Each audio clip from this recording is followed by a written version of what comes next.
Hola amigos, bienvenidos a una presentación de la Nacional del Libro de la UAP, la edición número 34. Bueno, pues un gusto y un agradecimiento a la UAP por hacernos este espacio en Editorial Gato Blanco, que ya somos viejos conocidos. Le mando un saludo a Óscar Alarcón y a Ricardo Cartes, que seguramente estarán viendo esta presentación y que, bueno, son quienes nos invitaron, ¿no? En esta presentación vamos a estar trabajando un libro, una novela que publicamos este año, que se llama El Plan, de Miguel Ángel García Lagunes, o M.A. García Lagunes como él firma. El Plan, una novela que publicamos en Editorial Gato Blanco este año. Y bueno, pues vamos a estar hablando acá sobre la novela. Está presente el autor. Me da mucho gusto saludarte, Miguel. No sé por qué no te estoy viendo por acá, pero no sé si te escucho. ¿Me escuchas? Ahí Ahí estamos, estamos. perfecto. Bienvenido, ¿Cómo estás, amigo. amigo? Bien, bien, todo bien. Un gusto tenerte por acá No, y hombre. agradeciéndote que hayas aceptado la invitación. Este, bueno, ya nos verán en algún otro espacio. Es lo que estábamos platicando un poco fuera del aire con Miguel y antes de esta presentación, de, de, de lo extenso que puede ser platicar esta novela, ¿no? Ojalá Los muchos matices que puede.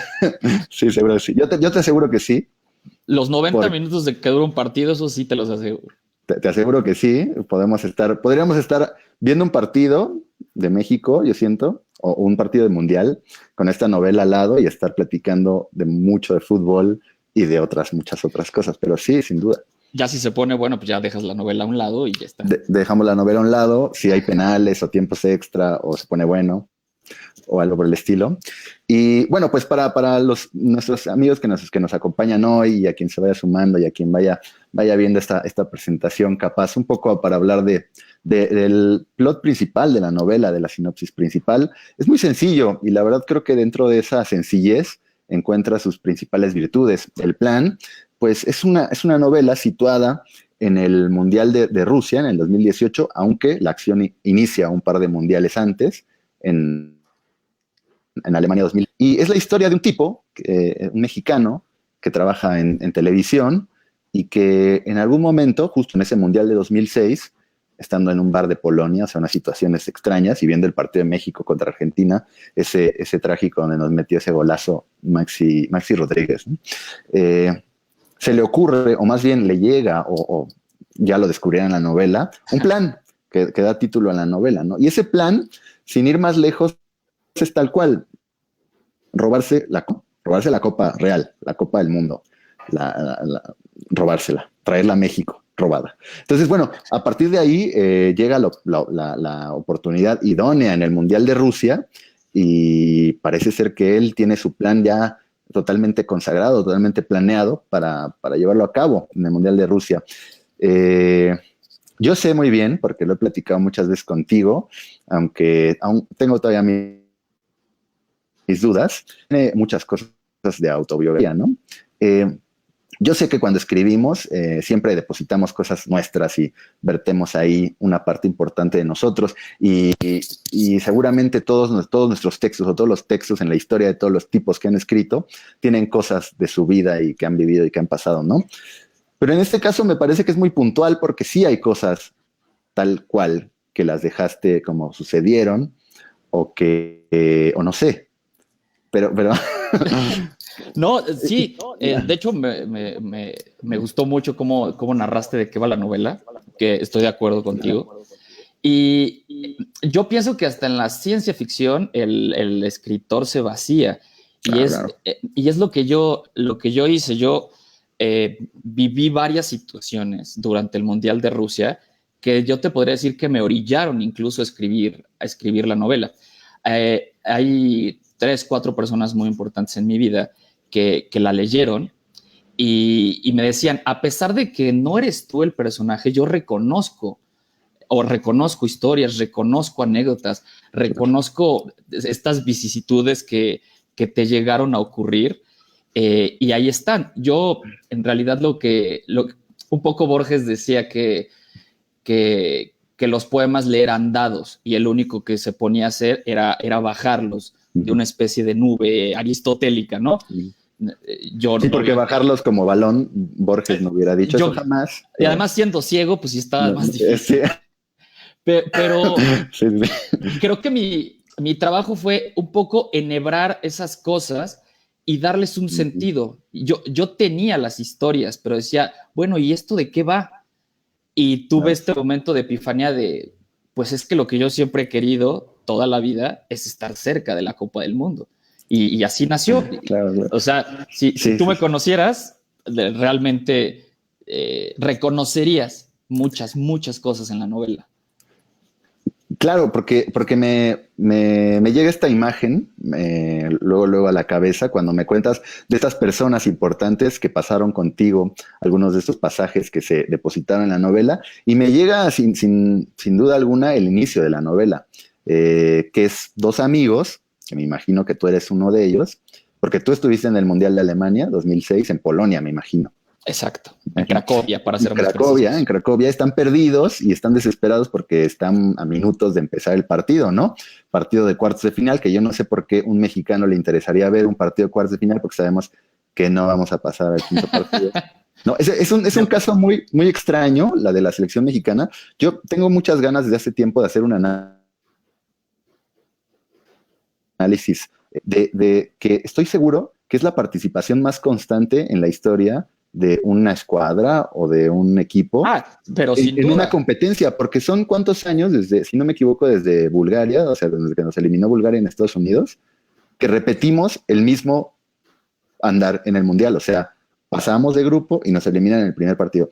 Si tú agarras a Brasil, por ejemplo, y haces una gráfica, verás que semifinal, campeón, cuarto, semifinal, o sea, ¿sabes? Si agarras a Croacia, no calificó final, semifinal, no pasó de grupo. Así, con todos los países, Italia no calificó al Mundial, campeón. Y México es una línea recta de cuartos de final una y mediocridad es constante. una mediocridad constante, pero llama mucho la atención, ¿no? Bueno, pero ese solo fue un paréntesis porque precisamente están ellos. Ellos sí que están desesperados por ver el partido y se encuentran una transmisión que yo me imagino que un poco así con ruido de la tele y que no es muy nítida ni clara, porque están pues en un tugurio, en un bar que se encuentran, perdido ahí, y oh sorpresa, cuando llegan al partido, pues bueno, la primera sorpresa que tienen es que se ponen contentos porque por fin lo encuentran y lo van a poder ver en vivo, pero luego viene el quitar risas, ¿no? Y es que el bar está atestado de barra bravas argentinos, ¿no? Entonces, Es que cuéntanos un poco más de eso. Supongo que el amigo con el que ibas era uno de estas personas importantes en tu vida, ¿no? sí, en realidad es mi mejor amigo, Toño, Uh y -huh. viajamos a ese mundial, a Alemania, y en realidad la anécdota es tal cual, sucedió así. Nada más que éramos tres amigos, éramos dos, pero Okay. por términos dramáticos me convenía más de esa manera, pero no teníamos dónde ver el juego y encontramos pues como un bodegón, te podría decir. Bajamos y en una pared blanca estaban proyectando el partido. Obviamente no entendíamos una palabra. Y nosotros dijimos, bueno, es un espacio seguro porque estamos en Polonia. Pero llegamos y había de 10 mesas, 9 mesas estaban llenas de argentinos. Fue rarísimo y para nosotros fue la premonición de que el partido no nos iba a tratar muy bien. Y, Sí, de entrada. y como buenos mochileros de esa época, pues ahí trabamos un poquito de amistad y lo que cuenta en la novela, pues bueno, se cuenta de manera muy ligera, pero vivimos una situación pues Claro, de claro. riesgo Sí, porque imagínate estar en un foso con 20 argentinos borrachos y tú tratando de festejar un gol de México. Eh, sí, no, no, no, no, no. no te quiero decir que nuestra vida corrió peligro, pero sí. Pero sí, sí, sí. Y, Sí, y es un contraste en esa escena, a mí me parece que empieza con toda la novela, empieza con ese, porque así empieza, ¿no? Literalmente, con esa escena en Cracovia, y empieza con tanto punch porque desde ahí se empiezan a plantear los escenarios del fútbol, que son como los escenarios de la vida, ¿por qué no? Y es esta duda que tiene el personaje principal y su amigo de algo tan sencillo como es celebrar los goles de mi país, pero con estos tipos que no les va a parecer o no les va a gustar que lo haga, ¿no? Entonces, hay una, como empieza con una dualidad de deseos ahí, de entrada, ok, quiero que gane México, como cualquier mexicano quiere que gane la selección, o bueno, hay algunos malinchistas, pero normalmente no, y o también querer que pierda para pues que las cosas estén más tranquilas, ¿no? O sea, la vida es más importante que la selección en cuartos, o no sé, para algunos no, pero esa dualidad no se nos presenta desde el principio y me parece que continúa mucho en la novela y es uno de sus grandes atractivos en lo que tú como lector dices, madres, no sé qué haría, o sea, qué situación, ¿no? Exacto, y digo, te agradezco mucho que lo tomes como atractivo, pero yo siempre quise plantear que el protagonista siempre tuviera la posibilidad de decidir, siempre se le plantearan escenarios, siempre, y entonces, como bien dices, ese es el primero, Claro. festejo, pero me puede costar la vida, y a lo largo de la novela, todo el tiempo está en una disyuntiva, siempre, y fue totalmente deliberado, mira, no sé si lo recuerden, los libros que se llamaban Elige tu propia aventura, de una editorial juvenil que se llamaba Tim Claro, Lumos. claro, claro. Yo era muy fan de esos libros, era El abominable hombre de las nieves. Llegabas a un punto de la narración y si escogías quedarte, pasabas a tal página, pasabas a tal página. Claro, claro. Entonces yo quería un poco jugar con esa sensación en la novela de que se me presenta esta oportunidad, ¿qué hago? A o B, A. Y entonces que todo fuera un recorrido por las decisiones que tomó el personaje, porque nada le ocurre de a gratis. Todas son buenas o malas, pero todo está en función de sus traumas, de sus deseos o de sus miedos incluso. Sí, qué buena lectura que haces de estas decisiones. El videojuego moderno, ¿no? O sea, estos videojuegos que ya son más como películas y que tienes no solo uno, sino varios caminos y que a partir de ahí se desarrolla la historia. Y por eso para mí también el videojuego es una de las grandes espacios para la narrativa, ¿no? Porque tiene que ser muy, muy complejo.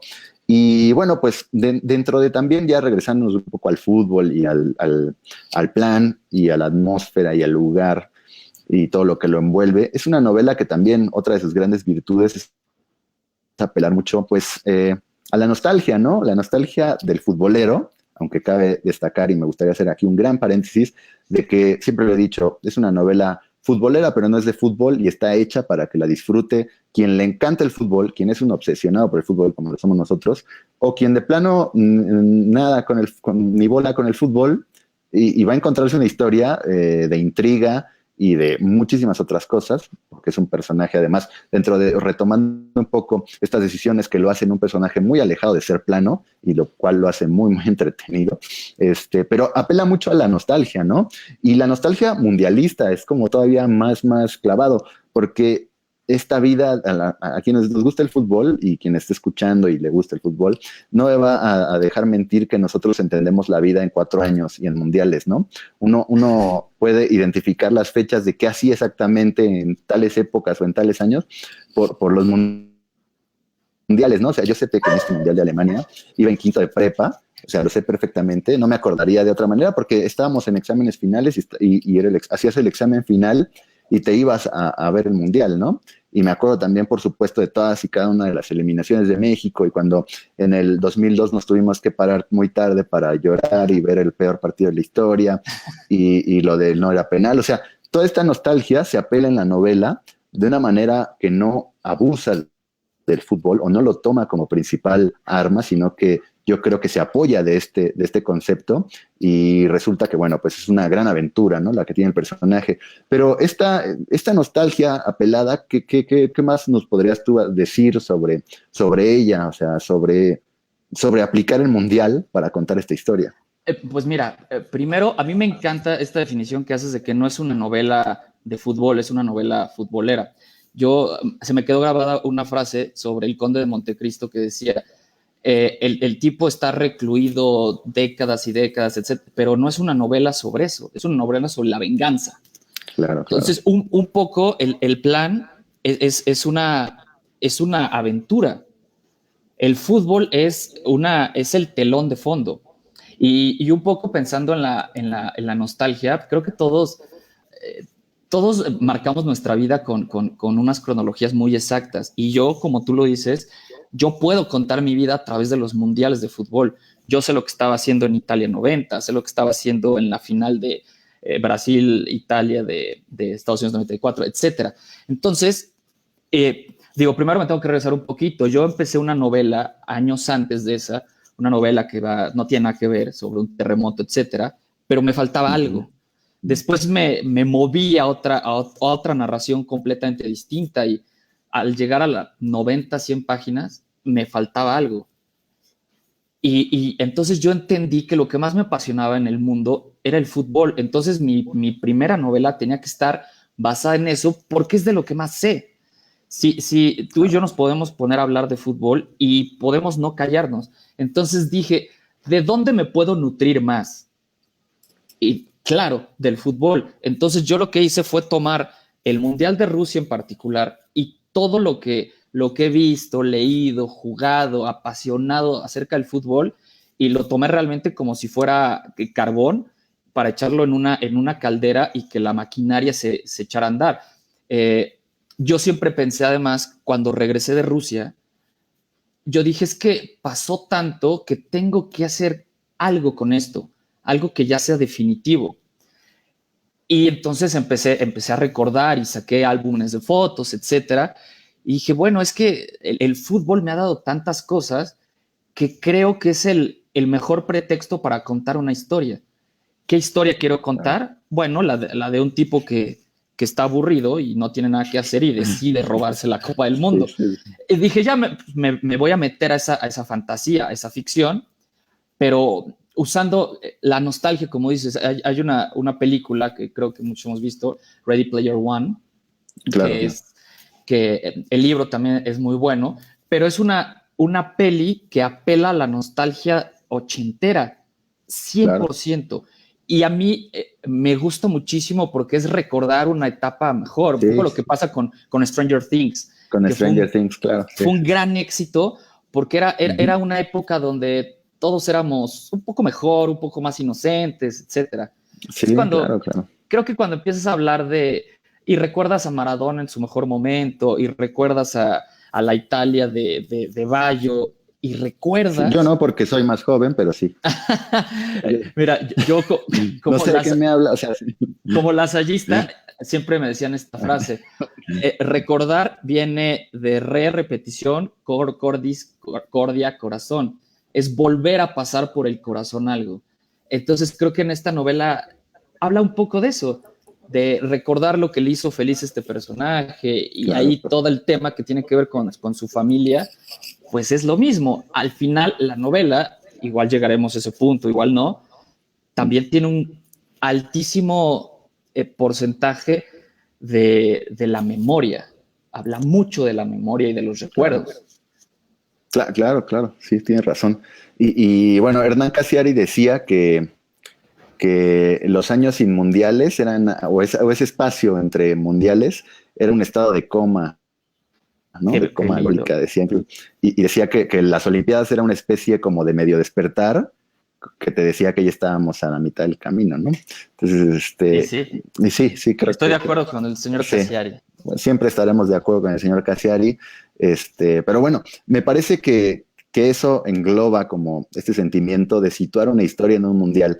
Eso desde ahí ya me parece una entrada espectacular, y que se combina con estas imágenes de estos mexicanos perdidos, y de que ahí nace la idea de robarse la copa, que se traslada y va a llevar a acción en otro mundial. Me parece que quien empieza a leer esta historia, o quien empieza a enterarse de esta historia, no tiene más remedio que seguir adelante. O sea, no puede quedarse sin... Es un inicio es un inicio maravilloso, sin duda alguna. Otra cosa importante, y hablando sobre ti como autor, esta es tu primera novela, es tu debut literario, a pesar de que ahora me entero que estabas escribiendo otra cosa antes, mira, de lo que no se entera. Exacto. Bueno, pero es tu debut, y tú has trabajado toda tu vida en medios de comunicación, en televisión, como guionista, como creador de contenidos, y sobre todo en el medio especializado en deportes, ¿no? Que ya nos va hablando un poco más de quién eres en esta novela, ¿no? En la novela, el personaje principal, una especie de alter ego, creo que es tuyo, creo que decirlo no descubre el hilo negro, ni mucho menos. Trabaja también para una televisora y va al mundial con la televisora televisora. Y ahí también hay otra lectura del libro, porque está la lectura futbolera, esta de que Argentina nos elimina y los barra bravas y que creo que son de Independiente, si no me equivoco. Estas cosas futboleras y que hablan de Román Riquelme y de Verón y de Messi y todo, que es un lenguaje que puedes encontrar en la novela y que lo puedes disfrutar porque es muy gozoso para quienes nos gusta mucho el fútbol. Pero apartado de eso, te digo, es una novela que tiene muchas perspectivas y otra de ellas sin duda es este aparato de tecnócratas de quien controla el deporte en los medios de comunicación, ¿no? En este caso, por supuesto, una televisora mexicana en el Mundial, pero que puede trasladarse a cualquier otra latitud. Pero el quehacer del personaje como un empleado de esta televisora y como parte de tu alter ego nos da muchas otras lecturas, muchas otras pistas de quién eres y de qué va la novela y de lo atractivo que es, ¿no? Porque también puede ser, por una parte, una crítica a estos aparatos sobre lo que tú has vivido, a estas construcciones ridículas como las del Pulpo Paul, que en la novela hay un caracol predictor gigante, ¿no? Ruso, Exacto. que tiene un papel fundamental en la novela, en la historia, pero que resulta ridículo y que resulta real. Y esto y otras muchas cosas, ¿no? Exactamente como el fútbol solo es usado como un aparato para generar ingresos, para controlar masas, un impacto sociocultural muy importante que al final de cuentas, lo decíamos el otro día, le quitamos esta parte como inocente y quedan unas cosas que rayan en lo siniestro, ¿no? Pero bueno, tampoco estoy diciendo algo que no sepamos, ¿no? De lo que es el fútbol y la FIFA y la mafia y todo esto. Pero me llama mucho la atención el rol del personaje principal como un empleado de televisora que llega a este mundial en ese papel y que es un alter ego tuyo. Entonces me gustaría que nos hablaras más de cómo decidiste este desarrollo para el personaje, que por sí ya es atractivo, ahora más todavía, y sus andares, y qué tan cierto hay de todo esto, ¿no? Es que, mira, yo siempre he vivido en las entrañas del monstruo y lo puedo decir así. Yo empecé mi carrera profesional en Record como redactor, pero yo llegué a Televisa 2005 y he estado más de 20 años en televisión. Entonces, es una especie de revancha. Y lo puedo decir abiertamente, es casi dar un golpe bajo a muchas cosas. Sí. No, que no digas nada que te puedas arrepentir. No te vayan a correr por mi culpa. No, pero ¿sabes? Sí es como una especie de revancha porque yo he vivido y he visto muchas cosas en televisión. Claro. Y me ha tocado desde las clásicas historias del productor que es mala persona en todo sentido. Y me ha tocado que se roben presupuestos. Me ha tocado muchas cosas buenas, pero muchas muy malas. Entonces dije, si quiero contar una historia, necesito que el personaje esté en contacto con un mundo sórdido, ¿sabes? Con este sentido de desgracia, de abuso. Entonces pensé, de verdad que en la televisión pasan muchas cosas de las que nadie puede sentirse orgulloso. Entonces, yo empecé a tomarlas y te voy a contar dos cosas que me parece que retratan muy bien el hecho de qué tan cierto es. Una amiga productora leyó la novela y me dijo, me ataqué de risa en tal momento. Hay algo que no reveló gran cosa, pero cuenta el personaje que para hacer unas cápsulas de unos colchones, el personaje se roba un presupuesto y no le da dinero a los demás, y de todos modos los demás le tienen un agradecimiento. Es algo muy extraño y tú lo lees y dices que desgraciado, ¿no? Sí, y perdón que te interrumpa, que todos estos guiños en la novela nunca caen en el cliché. Al contrario, porque son tratados con humor cuando tienen que ser tratados con humor y, como dices, te atacas de risa, con seriedad cuando tienen que ser tratados con seriedad. Entonces creo que están muy alejadas de esas imágenes como clichés, de lo que podemos creer que es la parafernalia de todo el asunto, y más bien resultan ser tan auténticas que no te queda más que ahora sí que reírte o llorar mientras lees, ¿no? Es que es a lo que iba, justo. Y la productora me dijo, oye, eso que pusiste en la novela es lo que pasó con fulano de tal en este proyecto. Y yo lo puse en clave, pero ella lo reconoció. Claro, claro. Entonces, eso era el juego que yo quería tener. Muchas cosas. Y otro amigo, hoy reportero de Azteca, ahí seguramente lo conocen si revelara quién es. Cuando terminó la novela, me mandó una lista de los personajes y me puso nombres que conocemos. Me dijo, este es este, ¿va? Esta es esta. Y cuando hablaste de esto, te referías a esto. Y le atinó a todo. Entonces, sí hay una carga de verosimilitud muy, muy grande. Claro. Y bueno, y al final, después lo que mencionas del humor, eso yo no puedo ser solemne. De hecho, yo ahorita lo que hago, mi trabajo, lo que me da de comer, increíblemente no son las ventas de la novela, sino no es eso, no crean, es hago guiones de comedia. Entonces, yo quería que el personaje no fuera simpático, sino que las situaciones en las que vive y las respuestas mordaces, como dices, te obligaran a reírte para no llorar. Hicieran que soltaras una carcajada, pero la carcajada que sueltas cuando alguien roba un banco con una nota y nadie es capaz de detenerlo. Claro, claro, sí, sí, totalmente de acuerdo. Y justo hablando ya de más cosas que suceden en televisión, que se ven reflejadas, me gustaría un poco profundizar más en el Caracol y aquí aprovechar a contar una anécdota que tuvimos. La primera vez que hablé contigo en la vida fue porque me contactaste, te enteraste de Editorial Gato Blanco y tal, y me hablaste, tuvimos una charla por teléfono y me acuerdo que pues te pregunté de qué iba la novela y que me dieras más detalles, ¿no? Ajá. Entonces me empezaste a decir que pues, esto, ¿no? Que trataba de un tipo que se quería robar la copa en Rusia. Y en un momento me dijiste, es que en una parte hay un caracol gigante y me seguiste dando más datos, ¿no? Entonces yo me quedé con esa imagen y dije, ¿qué rayos está hablando? Y sí, y dije, este tipo está loco, ¿no? Este tipo está demente. ¿No? Y ya luego, no sé qué me imaginé un caracol gigante tipo Kaiju, ¿sabes? Atacando Rusia. Ah, sí. Y un robot del Chucky Lozano así madrando. No, pero de verdad no entendí qué pasaba. Y ya después cuando leí la novela, por supuesto me pasaste el manuscrito, lo leímos, y la verdad es que la idea me pareció alucinante y cómo el caracol de pronto se vuelve como un protagónico de la historia. Me parece que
Estábamos hablando un poco del caracol gigante y lo que quería contarles es que aunque suene absurdo, que un poco mi intención era lo que ocurrió con José de retratar algo absurdo, que de tan absurdo no hay manera de que no sea real, es lo más curioso que fue real. En la novela hay un caracol gigante que mide, no sé, más que la palma de una mano, que pesa 2 o 3 kilos, y estos caracoles existen, los venden en Rusia, y yo compré uno, y lo compré justo porque... estás de vuelta. Perdónenme, problemas que ya son estamos acostumbrados a este mundo virtual. Disculpe. Exacto. Sí, estabas contando, síguete. Sí, no. Ya. Que lo más gracioso, que a ti te pareció absurdo, inverosímil lo del caracol gigante, pero eso ocurrió literalmente. Estaba yo en una junta, en una conocida televisora. No sé. Estábamos, recuerdo las personas con las que estaba, etcétera, y estábamos un poco hablando de qué podíamos ofrecer para cierto programa, qué novedades. Entonces, yo estaba un poco harto de esa junta, de esas que pudieron ser un mail y que no llegaban a nada. Las clásicas. Exacto, las clásicas. Sí. Y éramos, no sé, 10 personas y había, de hecho, una mujer rusa que nos ayudaba, mucha gente. Y yo dije, oigan, necesitaríamos a un pulpo pol. A alguien le pareció buena idea, etcétera, no le dieron mucha bola, pero entonces yo, con vena de comediante o de persona molesta, dije, literal, nadie me estaba pelando, y dije, ¿saben qué estaría muy simpático? Que en lugar de pulpo pol tuviéramos un caracol gigante. ¿Por qué? Pues porque los caracoles no se mueven. Entonces es un gran chiste que pones un caracol, se tiene que ir hacia algún lado para decretar victoria de tal o cual. Y dije, pero como es un caracol, pues no se va a mover y es muy gracioso. Y lo mágico, que son las cosas maravillosas que tiene la tele, sí, que alguien con poder de decisión dijo, me encanta la idea. Me parece buena idea. Me parece buena idea. Bueno, de aquí, corte a mes y medio después, yo estaba con una traductora, un chofer, 2 conductores en un sótano en las afueras de Moscú, escogiendo a nuestro caracol gigante. Claro. Y el animalejo, eso lo sé porque pasa en la novela. Exacto. Y el animalejo se convirtió en un personaje real. Es decir, yo tiré un chiste, José, ¿sabes? Sí, claro. Sí. Con un amigo con el que hago mucha tele, siempre nos reímos y decimos, hay que llevar la broma muy lejos, a ver hasta dónde llega. Y ha habido programas así. Pero fue una broma que llegó muy lejos, y tan llegó lejos que aterrizó en la novela, y como bien dices, se convierte en un personaje, yo diría, de importancia capital, de cara al tercer tercio de la novela, hacia el clímax. Claro. Sí, claro. Es una ilustración, de hecho, ¿no? Uh-huh. Exacto, que ya hablaremos de las ilustraciones del maravilloso trabajo. El caracol y Yuri. La combi con, el auto con el que van a buscarlo, ¿no? Exacto, que de hecho fue porque las personas más cercanas, mi hermano, mi novia, una amiga, cuando llegaban a esa parte, era un poco lo que tú dices, oye, ¿esto cómo se te ocurrió? No, esto pasó. Y entonces yo les mandaba la foto, que la tengo por ahí, una foto. Y me la tienes que mandar ahora. Sí, claro, todos asoleados en un sitio que apestaba a pantano, cargando un caracol de este tamaño. Y que, o sea, pasó. Es el surrealismo mexicano que no conoce fronteras, ¿no? Lo hablamos el otro día. Creo que fue Bretón el que dijo que México era un país surrealista cuando le hicieron una mesa con perspectiva, ¿no? Él llevó un bote y dijo, quiero una mesa así, y se la hicieron así, ¿no? Exacto, sí. Y me pareció buena idea trasladar un poco el surrealismo mexicano al surrealismo ruso, porque creo que igual todos nos podemos formar un arquetipo de cómo es Rusia, pero no se parece en nada. Es un país rarísimo, con personas rarísimas, costumbres rarísimas, con una arquitectura muy distinta, comida, etcétera. Entonces, yo también quería un poco adentrarme en ese choque de que nosotros estamos muy acostumbrados al metro, pero no estamos acostumbrados al metro de Rusia. A un metro como museo, con esculturas de mármol y así, pues. Exacto, y de ahí lo que me digas, la comida, etcétera. Y además, y esto es un dato para cerrar el tema de Yuri, fue muy curioso porque lo menciona un personaje en la novela y también es real. Los caracoles gigantes africanos estaban de moda en ese momento como mascotas, de la juventud moscovita. Claro. Entonces, yo dije, bueno, es que si esto no lo uso en una novela o en una historia o algo, pues no me puedo considerar escritor. Es que es un choque de ridículos muy, muy, muy gracioso, ¿no? Muy bueno, muy atractivo, que definitivamente está muy logrado como parte de la historia. Qué interesante lo que me cuentas de todo lo que es real, porque cada plática que tenemos me voy enterando de más cosas, y la verdad, Sí. eso es muy chingón, ¿no? No sé si puedo decir groserías aquí, mejor no las digo. Oye, y Ujú. te puedo interrumpir porque es que te Eh, quería contar algo justo hablando de lo real y lo que no es real de la novela. Te puedo contar un sí, claro, chisme. claro, claro, claro. Mira, Cuenta, bueno, por ahorita que favor. no nos están escuchando tanto. Ajá. En un chat de un equipo de fútbol que vemos 24, 25 personas, hay una parte en la novela donde cuentan una anécdota de Maradona. Cuenta de algo que hizo Maradona terminando el Mundial del 86 y no lo revelo porque creo que es una parte divertida que además es un detonante. Entonces, alguien en ese chat pone la foto del párrafo y lo pone, oigan, miren, esto está muy bueno, de la novela de nuestro jugador, Ajá, literal. ajá. Entonces se comenzó a armar una especie de debate en ese chat, porque uno dijo, oye, esa anécdota yo la escuché en el documental de Maradona de Kusturica. Ajá, ajá. Y otro lo corrige, le dijo, no, eso lo contó, según yo, en la noche del 10 en el programa Ujú, donde sí, que era que un late tú, night. sí. Donde Y invitó a Pelé y toda esa cosa. exacto, y al Chespirito y A A Chespirito, Cristian sí. Castro por alguna razón. No sabemos por cuál, pero ahí estaba, Ahí ¿no? estaba, sí. Ajá, sí. Y más voces empezaron a sumar en el chat y otro dijo, no fue Maradona, fue Valdano. Y se hizo un debate muy interesante. Yo lo estaba leyendo y me empecé a reír porque la anécdota era apócrifa. Yo me la inventé. Claro, sí, claro, claro. Pero Qué, qué bueno, qué bueno. me Sí, di sí, sí, cuenta sí. que al contar cosas tan reales y tener detalles de tanta certidumbre, la gente compraba completa la Sí, sí, ficción. sí. Es un poco la Ilíada, ¿no? ¿Sabes? ¿No? Eso es. Que la gente hay pasajes de la Ilíada que es una mezcla parece que de datos históricos, y pues esta parte de fantasía de que los dioses se pelean también arriba y todo esto. Y ahí por eso justo hay gente que no sabe si el caballo de Troya, pues sí fue o no. Entonces, La hay Biblia, mucho de eso, en la Biblia, la, exactamente. la Biblia, o sea, Sí, el Gilgamesh, o sea, la sí, sí, sí, literatura está sí, llena de esos sí, ejemplos. claro, claro. Entonces me pareció muy curioso y yo lo hice un poco también con esa intención de, bueno, a ver Sí, quién sí, sí. pica. Y resultó que unos amigos que saben de fútbol, que les gusta el fútbol, se compraron la historia y se la compraron a un punto de yo lo escuché.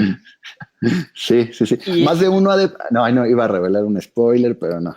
y Sí, no, no, no, no. Pero sí, está...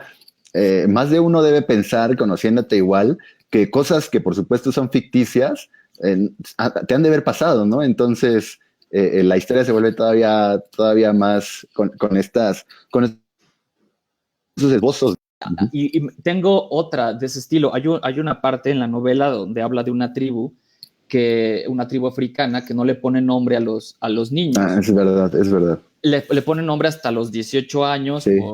y cuenta la historia, etcétera. Entonces, es muy curioso porque mi hermano me dijo, oye, esta parte es muy buena, me gusta mucho. Me dijo, oye, ya me lo habías contado, yo lo leí.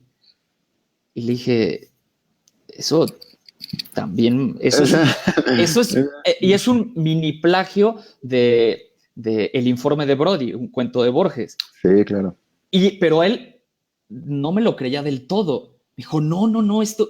Y pasó de nuevo y creo que eso es un gran halago como escritor, cuando metes la ficción dentro de un cúmulo de verdades y ya no se Claro. puede distinguir una de la otra. Claro, claro, sí, sí, sí, sin duda. Sin duda, y además nos habla de la construcción, ¿no? Al final de cuentas, en esta novela yo creo que vemos un claro ejemplo de un autor que deposita sus vivencias personales, independientemente cuáles sean o dónde se lleven a cabo, sus lecturas, y no solo eso, también lo que hablábamos el otro día también, ¿no? Creo que por un tema generacional, seguramente eres un autor que tiene una gran influencia en la misma literatura, por supuesto, esto de Borges que me dices es buenísimo, pero también en la cultura audiovisual, ¿no? Porque pues somos una generación, tú un poco más grande que yo, pero que no sé. No tienes que decirlo poco, con esa soberbia. un poco mucho, pero que igual yo me considero también que fue así en mi caso, y es el caso de mi generación,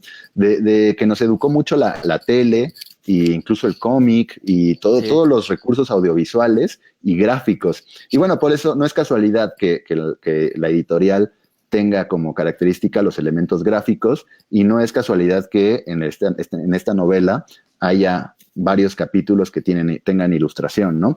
Entonces creo que esa parte audiovisual o 100% gráfica que acompaña todas estas imágenes poderosas, ricas, se ven reflejadas en las ilustraciones, ¿no?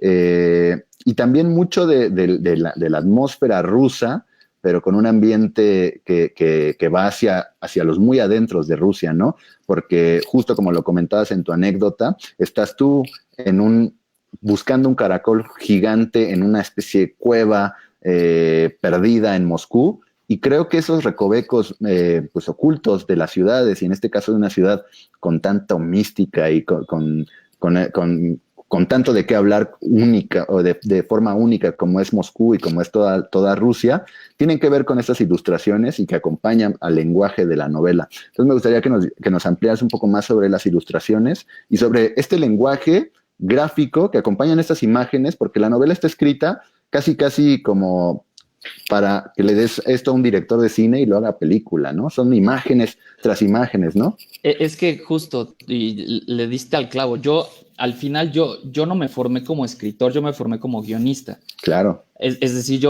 mi libro de cabecera es el guión de Robert McKee. Y yo cursos de escritura nunca tomé, pero de guionismo me lo sé de memoria. Entonces, todo lo que escribo tiende a ser muy visual, muy. Es una novela muy visual, y después, cuando ya te conocí a ti y conocí un poco de la editorial, platicamos y llegamos a la misma conclusión es una novela increíblemente visual. Claro. Porque a mí me dio un poco de miedo al principio cuando me dijiste que la onda que tenían era... Sí, que es desafiante, ¿no? Con la novela clásica. Exacto. Claro. Y dijiste, es que nosotros va un poco del lado de la ilustración, y yo confiaba en que podía funcionar porque es una novela que se deja ilustrar. Esto lo hizo Oscar, un artista espectacular, que además creo que, para decirlo en términos muy coloquiales, se dio grasa lo que pudo. Porque sí. Rusia, al ser majestuoso, pues hay muchísimos lugares, y tienes un caracol, y tienes fútbol, y tienes el Chucky Lozano, y hay iconografía, y hay incluso una mujer un tanto misteriosa. Entonces es una novela que se deja ilustrar muy fácilmente, y exacto, tengo conocidos que han leído y que me dicen, oye, es que esto tal cual puede ser una película, puede ser un guión. A mí me gustaría pensar que sí, pero obedece a eso, la cultura audiovisual que uno tiene, como dices, y a que yo me formé así. Claro. Yo antes escribí, a la par que empecé a escribir relatos de fútbol, yo escribía guiones, y empecé a escribir guiones incluso para radio, que son hasta más complicados, etcétera.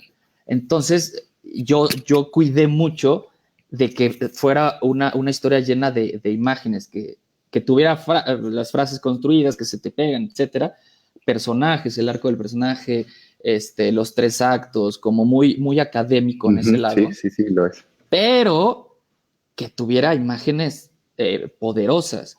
Sí. Y la que muestras, que es de mis favoritas, la de Yuri, me encanta. De hecho, a mí, una de las ideas que tengo con Oscar, con el ilustrador, es tatuarme algo alusivo a la novela, porque puedes tomar, de hecho, no, tampoco quiero revelar nada, pero puedes tomar una AK-47, puedes tomar mil cosas. Sí, el mismo gol del Chucky, ¿no? O sea, el gol del Chucky. Mucho significado. Sí, sin duda. Que digo, si hay algún futbolero que no la haya leído, yo creo que hay muchos. También trato de ser muy visual en la narración del gol. Sí, Y, esa parte es espectacular. y es que esa narración también, esa sí soy yo, sin el telón del personaje. Ese sí soy yo Sí, contando lo claro. que yo viví, porque yo tuve la fortuna de estar en Luzhniki el 17 de junio. Qué envidia. Bueno, tú Pero, igual del Cruz Azul estuviste con eso. en el campeonato, sí, no, pues, cómo no iba a estar. Bueno, no lo vi por un tema de cábala, Wow. pero bueno, sí, ya es la cábala del futbolero que no entiende de ninguna lógica, ¿no? Pero no, la verdad es que es exactamente lo que dices de las imágenes poderosas, me quedo con eso, definitivamente. Bueno, pues yo creo que justo, ¿no? Esta película, ¿ya ves? Como la veo Ojalá. como si fuera película. Esta novela, exactamente, es muy futbolera, pero yo quiero seguir insistiendo para invitarlos a que la lean, a que la compren, a que no necesariamente les tiene que gustar el fútbol para disfrutarla, ¿no? Yo creo que es una novela tan entretenida, tan atractiva, tan vertiginosa en las cuestiones que pasan y tan llena de estos matices que puedes pasar de una parte donde te quedas helado, con ganas ni siquiera de llorar porque estás totalmente sorprendido y tienes que cerrar el libro, de estas veces en que tienes que cerrar el libro y bye, ¿no? Porque no puedo, a atacarte de risa, a no poder parar porque quieres saber en qué acaba esta parte. Entonces, creo que esta recomendación no solo es para el futbolero, no quiero que se vayan con la finta de que vean la copa en la portada y decir, es una novela de fútbol, ¿no? No, creo que es una novela que va más allá del fútbol, toma el fútbol como uno de los principales bastiones, pero que tiene muchísimas otras perspectivas. ¿Dónde podemos encontrar tu novela y cómo podemos hacer para adquirirla? Platícanos. Bueno, la novela la pueden comprar en Amazon. El plan Miguel Ángel García Lagunes y les llega hasta la comodidad de su hogar. Y también en el sótano, todavía existen en varias sucursales del sótano, ahí la consiguen. Y bueno, estamos muy cerca de sacarla en versión digital. Sí, porque hubo gente que se interesó por ese lado, entonces ya pronto va a salir. Pero bueno, en Amazon Sí. en 2 días la tienen. Sí, yo creo que es importante que llegue a muchos lectores y por ahí a lo mejor llega. Yo siempre me he imaginado, y lo he dicho en otra presentación, que es como una intriga hitchcockiana, ¿no? Yo me imaginaría que esta novela sería ideal para que la dirigiera Hitchcock, regresando un poco al cine. Pero aquí, ¿quién te gustaría que estuviera vivo, de director contemporáneo? ¿A quién te imaginas que la podría hacer? ¿Sabías que lo tengo clarísimo? Denis Villeneuve puede ser, ¿no? Estaría, Bueno, estaría buena, estaría estaría buena, ¿eh? bueno, claro, y hay una secuencia en particular que sería fantástica Ajá, con él. sí. Guy Ritchie. Sí, seguramente Guy estaría muy Ritchie. buena. Y que también habla de una comparación, ¿no? Es como una especie de Snatch en ese Exactamente. espacio. Sí, sí, sí, sí. O la nueva, la de The Gentleman. Exacto, es Ajá. el tipo, y bueno, ya es irnos muy lejos, pero el tipo Sí, de sí, sí. montaje que hace Guy Ritchie creo que se prestaría mucho para este tipo de historia. Pero es importante esto precisamente, justo para que se den una idea de qué clase de libro es, ¿no? Es ese tipo de libro, justo de imágenes poderosas, personajes que en ninguno de los personajes me parece plano, porque además están sacados y construidos desde la vida misma del autor, que tiene es muy vertiginosa en cuestión de los hechos, siempre están pasando cosas. La verdad es que La Les es una novela que es hecha para gozar, para entretenerse.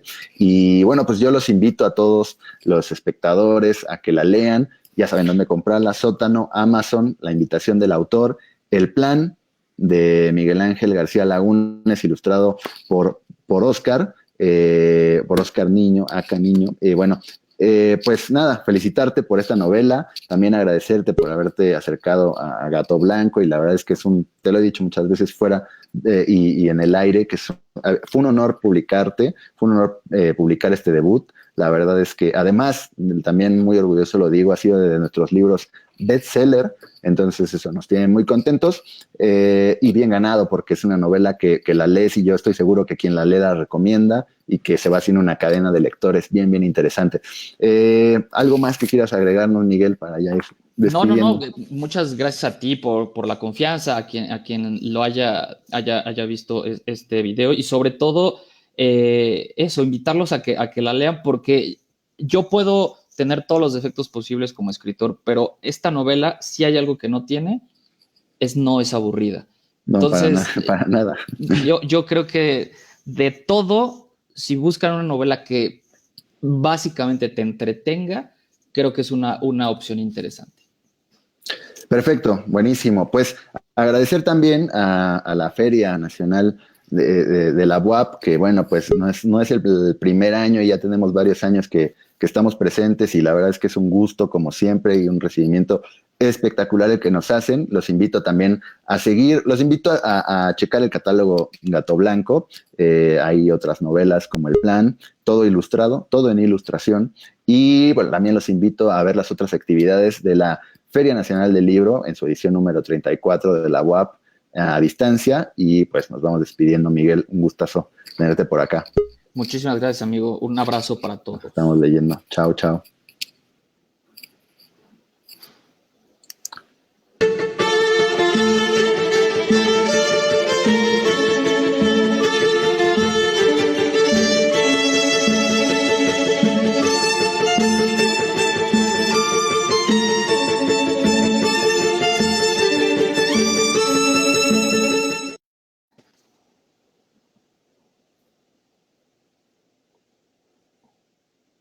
Hola, hola.